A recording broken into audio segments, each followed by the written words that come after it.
Hi friends, ఈరోజు వీడియోలో నా 4 months ఓల్డ్ మిర్చి ప్లాంట్స్ ఎలా ఉన్నాయో మీరందరూ చూడండి. విత్తనాలు నాటిన 3 monthsకి చిన్న చిన్న ఫ్లవర్స్ మొదలవుతాయి. ఆ ఫ్లవర్ వచ్చిన 1 weekకి అది ఇలా విచ్చుకుంటుంది. తర్వాత ఆ పెటల్స్ పడిపోయి ఒక 2 weeks అలాగా ఇంత సైజ్ మిర్చి వస్తుంది. అది అలా ఒక 10 daysకి ఆ సైజ్ మిర్చి అవుతుంది.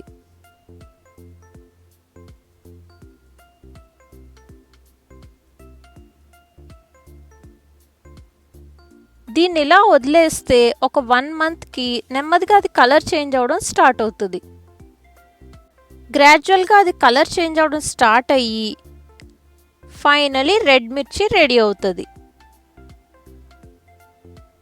ఇప్పుడైతే 4 monthsకి నా ప్లాంట్స్ ఎలా ఉన్నాయో చూడండి.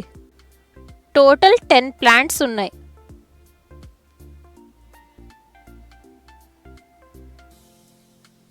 ప్రతి ప్లాంట్కి ఇలా 2-3 మిర్చీస్ వచ్చాయి చూడండి.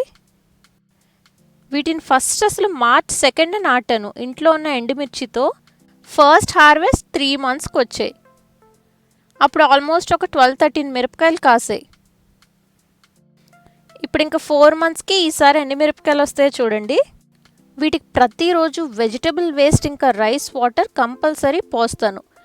ఇంకా పురుగు పట్టకుండా 15 daysకి ఒకసారి మజ్జిగ కూడా పోస్తూ ఉంటాను. ఫస్ట్ హార్వెస్ట్లో మొత్తం అన్ని గ్రీన్ మిర్చి వచ్చాయి. ఈసారి కొన్ని రెడ్ మిర్చి కూడా వచ్చాయి.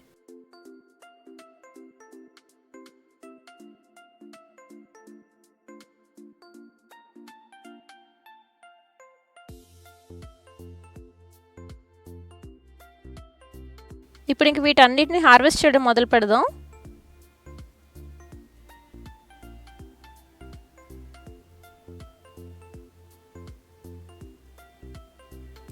ఇలా మొత్తం అన్నీ తీసేసరికి నాకు టోటల్ ఎన్ని మిర్చి వచ్చాయి చూడండి. ఇది నా 4 months ఓల్డ్ మిర్చి ప్లాంట్స్ తాలూకా సెకండ్ హార్వెస్ట్. మీకు ఎలా అనిపించింది కమెంట్స్లో చెప్పండి. నచ్చితే లైక్, షేర్ అండ్ సబ్స్క్రైబ్ తప్పకుండా చేయండి. Thanks for watching. బాయ్.